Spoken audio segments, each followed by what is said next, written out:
7 citations. Thème, critique.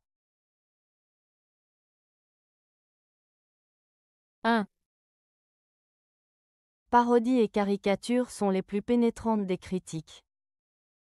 Aldous Huxley. Aldous Huxley, en disant que « parodies et caricatures sont les plus pénétrantes des critiques », souligne le pouvoir de l'humour et de l'exagération pour faire passer un message critique. Une parodie imite une œuvre ou un style de manière humoristique, souvent pour en révéler les défauts ou les absurdités. Une caricature, quant à elle, exagère les traits d'une personne ou d'une situation pour en montrer les caractéristiques les plus marquantes. Ces formes d'art permettent de dénoncer des comportements, des idées ou des institutions de manière accessible et engageante. Grâce à l'humour, elles attirent l'attention du public et incitent à réfléchir sur des sujets sérieux. En d'autres termes, Huxley suggère que parfois, rire d'une situation peut être plus efficace pour susciter la réflexion et le changement qu'une critique directe et sérieuse. 2. Le plaisir de la critique nous ôte celui d'être vivement touché de très belles choses. Jean de la Bruyère.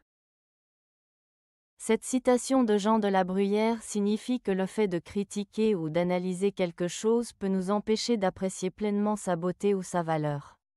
En d'autres termes, lorsque nous sommes trop occupés à juger ou à décortiquer une œuvre d'art, une performance ou même une situation, nous perdons la capacité d'éprouver des émotions profondes et sincères. La Bruyère souligne ici un paradoxe. La critique, qui est souvent considérée comme un acte intellectuel et constructif, peut également devenir un obstacle à l'émotion. En se concentrant sur les défauts ou les aspects techniques, on risque de passer à côté de l'expérience esthétique ou émotionnelle que l'œuvre pourrait nous offrir. Cela nous rappelle l'importance de laisser de côté notre esprit critique de temps en temps pour simplement ressentir et apprécier les belles choses. 3. Tous les critiques sont justes. Il ne reste qu'à les comprendre. Jean Paulhan. La citation de Jean Paulhan, « Tous les critiques sont justes. Il ne reste qu'à les comprendre » signifie que chaque critique, qu'elle soit positive ou négative, a une part de vérité. Paulhan suggère que les critiques, même celles qui semblent injustes ou malveillantes, peuvent contenir des éléments qui méritent d'être analysés et compris.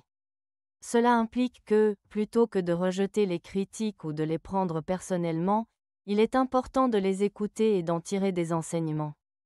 Comprendre une critique nécessite une réflexion sur soi-même, sur son travail ou ses actions. Cela peut nous aider à nous améliorer et à évoluer. En résumé, Paulhan encourage une attitude ouverte face aux critiques, en les considérant comme des opportunités d'apprentissage et de croissance personnelle. 4. Ayez le culte de l'esprit critique. Louis Pasteur. La phrase « Ayez le culte de l'esprit critique » de Louis Pasteur encourage à développer une attitude de questionnement et d'analyse face aux idées, aux croyances et aux informations. L'esprit critique consiste à ne pas accepter les choses simplement parce qu'elles sont populaires ou parce qu'on nous les dit, mais à évaluer les preuves, à examiner les arguments et à chercher à comprendre les différentes perspectives. En disant « Ayez le culte », Pasteur sous-entend que cette pratique doit être valorisée et cultivée, presque comme une valeur ou une croyance fondamentale. Cela signifie qu'il est important d'encourager la curiosité intellectuelle, de douter de manière constructive et de rechercher la vérité à travers l'observation et l'expérimentation. En résumé, cette citation invite à adopter une approche réfléchie et rigoureuse dans la recherche de connaissances, essentielle pour avancer dans la science et la société. 5. Il est aisé de critiquer un auteur, mais il est difficile de l'apprécier. Vauvenargues. La citation de Vauvenargues signifie qu'il est facile de juger ou de critiquer le travail d'un auteur, souvent en se concentrant sur ses défauts ou ses erreurs. Cela demande peu d'efforts et peut être fait sans une compréhension approfondie de son œuvre. En revanche, Apprécier un auteur implique une analyse plus profonde et une reconnaissance de ses intentions, de son style et de son message. Cela nécessite une ouverture d'esprit et une capacité à comprendre le contexte dans lequel l'auteur a créé son œuvre. En résumé, critiquer est simple, mais apprécier demande du temps et de l'engagement. 6. La critique est le seul instrument de vérification d'une théorie économique.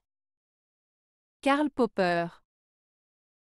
La citation de Karl Popper souligne l'importance de la critique dans le processus de validation des théories économiques. Pour Popper, une théorie ne peut pas être considérée comme vraie simplement parce qu'elle semble logique ou parce qu'elle est largement acceptée. Au contraire, elle doit être soumise à des tests rigoureux et à des critiques. Voici quelques points clés pour expliquer cette idée. 1. Théorie économique. Une théorie économique est une explication ou un modèle qui cherche à décrire et à prédire des phénomènes économiques. Par exemple, une théorie peut expliquer comment les prix sont déterminés sur un marché. 2. Importance de la critique. La critique consiste à examiner, remettre en question et tester une théorie. Cela permet d'identifier ses faiblesses, ses limites et ses incohérences. Une théorie qui résiste à la critique est plus crédible.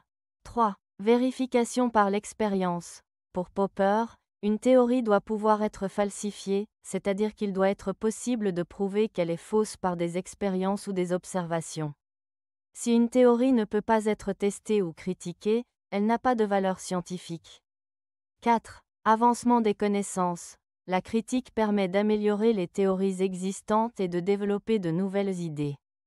En confrontant les théories à des réalités économiques, les économistes peuvent mieux comprendre et expliquer le fonctionnement de l'économie. En résumé, Popper insiste sur le fait que la critique est essentielle pour évaluer la validité des théories économiques. C'est grâce à cette démarche que les connaissances progressent et que les théories deviennent plus solides. 7. Je hais les mauvaises critiques, surtout si elles sont fondées. Frédéric Dard. Cette citation de Frédéric Dard exprime un sentiment complexe envers les critiques. Dard indique qu'il déteste les critiques négatives, mais il ajoute une nuance importante, il les déteste encore plus quand elles sont justifiées. Cela signifie que les critiques peuvent être désagréables, surtout lorsqu'elles sont basées sur des faits réels ou des défauts que l'on reconnaît chez soi. Il est plus facile de rejeter des critiques infondées, mais les critiques qui touchent à la vérité sont plus difficiles à accepter, car elles révèlent des aspects de nous-mêmes que nous préférerions ignorer. En somme, cette phrase souligne la difficulté de faire face à des remarques justifiées sur nos défauts ou nos erreurs, tout en montrant que la critique, même si elle est nécessaire pour progresser, peut être douloureuse à recevoir. Avez-vous aimé la vidéo? Si oui, mettez un pouce vers le haut. Cela aidera la chaîne et aidera les autres à la trouver. Nous ajoutons plusieurs nouvelles vidéos quotidiennement. Abonnez-vous pour ne rien manquer.